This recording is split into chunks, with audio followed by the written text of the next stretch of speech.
नईम हैदर साहब, अब आपकी नज़र में अगर इससे आगे बढ़ते हुए अब आप बात करें, जिस अंदाज में मामला अदालत के सामने है, ताहयात नाअहली होनी चाहिए सियासतदानों की 62(1)F के तहत इस सदाकत और अमानत के स्टैंडर्ड के मुताबिक जिसका तस्करा भी हो गया तफसीली तौर पे, या नहीं होनी चाहिए और ये महदूद होना चाहिए 5 साल तक? बहुत शुक्रिया जी, बड़ी नवाजिश है आपने टाइम दिया।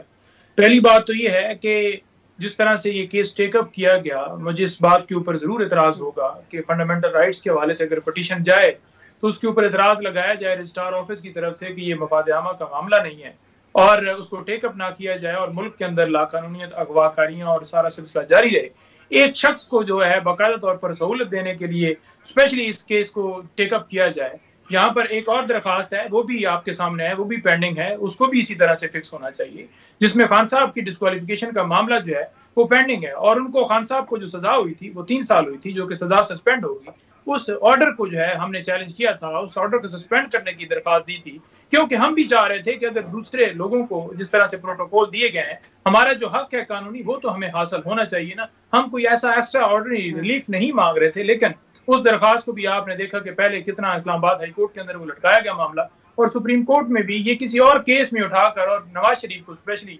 मनसब के ऊपर बिठाने के लिए ये सारी जो है वो की जा रही कार्रवाई। और इसका जिक्र इमरान खान साहब ने पहले ही कर दिया था, आज से 11-12 महीने पहले, कि मुझे इस तरह से मेरे ऊपर केसेस बनाए जाएंगे और मुझे अंदर डाला जाएगा, मेरी पार्टी के ऊपर क्रैकडाउन किया जाएगा, डिस्क्वालीफाई किया जाएगा और वहां से बादशाह सलामत को लाया जाएगा। और वही आपने देखा इसके ऊपर इसको अचीव करने के लिए अब नईम साहब, that is a separate debate, लेकिन फिर कोशिशें भी बहुत की। ये जो प्रेडिक्शन उन्होंने की थी, आप लोगों ने वाकयात ऐसे रूनुमा किए कि ये सारी चीजें हो ही गई प्रैक्टिकली। देखिए 62(1)F की तशरीह जो सुप्रीम कोर्ट ने बड़ी वाज़ह तौर पर उस वक्त ताहयात नाअहली की कर दी। अब उसके बाद क्या हुआ कि जब इनकी हुकूमत आई, इन्होंने नैब के अंदर तरामीम की, उसके बाद इन्होंने इलेक्शन एक्ट के अंदर तरामीम इसी वजह से की क्योंकि ये चाहते थे कि उस शख्स को या जहांगीर तरीन को जो एतराज, नईम साहब माजरत में आपकी बात काट रही हूँ, एतराज आपको यह है कि पर्सन स्पेसिफिक अदालत देख रही है इस वक्त मामला, या असूली तौर पर आप इस बात के खिलाफ हैं कि ताहयात नाअहली रहनी चाहिए और इसकी मुद्दत कम नहीं होनी चाहिए? मैं समझता हूं कि बात यह है कि जो 62(1)F है आइन के अंदर जो तशरीह कर दी गई है सुप्रीम कोर्ट की तरफ से,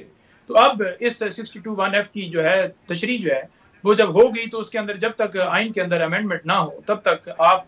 ये किसी एक एक्ट के जरिए से उसको चेंज नहीं कर सकते। दूसरे नंबर पर बात यह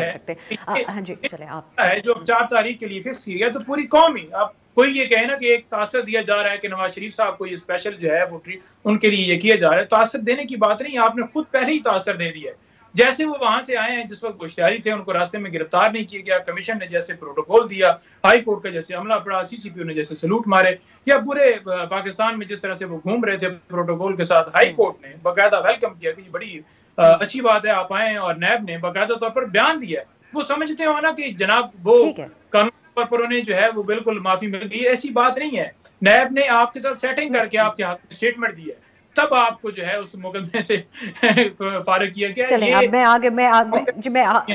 मैं नईम साहब दोबारा आपकी तरफ आती हूँ।